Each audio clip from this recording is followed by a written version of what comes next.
Hello, mathematicians. This is lesson 5.5. In this lesson, we will find missing angles using arcsine, arccosine, and arctangent, our inverse trig functions. So, what have we learned so far this unit? We've learned how to find missing side lengths using our trig ratios, SOH, TOA. But today, we're going to learn how to find a missing angle measure, not a side. So SOH still holds true. We know that our trigonometric functions input angles, so we take the sine of an angle, and that equals a ratio of sides. So the sine of an angle is equal to its opposite side over hypotenuse. A cosine angle equals its adjacent side over the hypotenuse.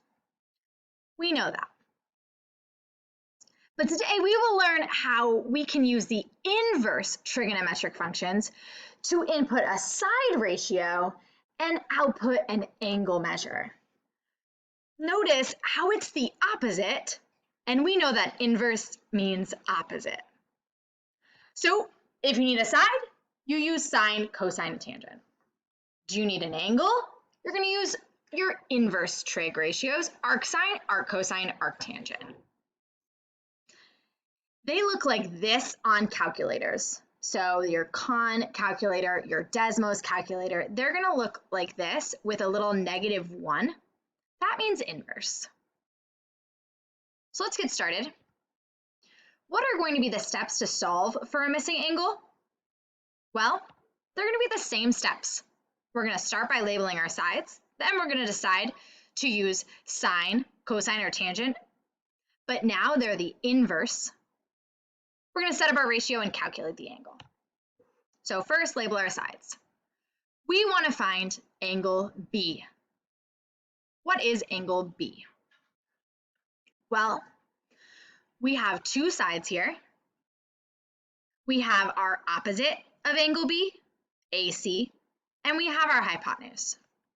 So we're labeling those sides.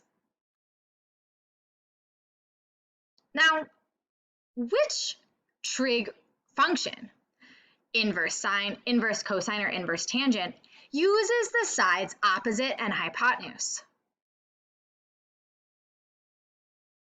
It is inverse sine. So we are going to use arcsine or inverse sine. And we're going to, step 3, set up our ratio. It is opposite over hypotenuse. So our ratio is going to be opposite, which is 4, over hypotenuse, which is 9. So we are going to have our ratio, inverse sine, 4 over 9. Step 4, put that in your calculator. This entire thing goes in your calculator. You can use your Desmos or your con calculator. When I put it in my Desmos calculator, I need to set it to degree mode, and I get the answer 26.39 degrees. That seems about right for this question mark angle, angle B. So what were our steps? We labeled our sides, decided which ratio to use, set up that ratio, and calculated the angle. That's all for now.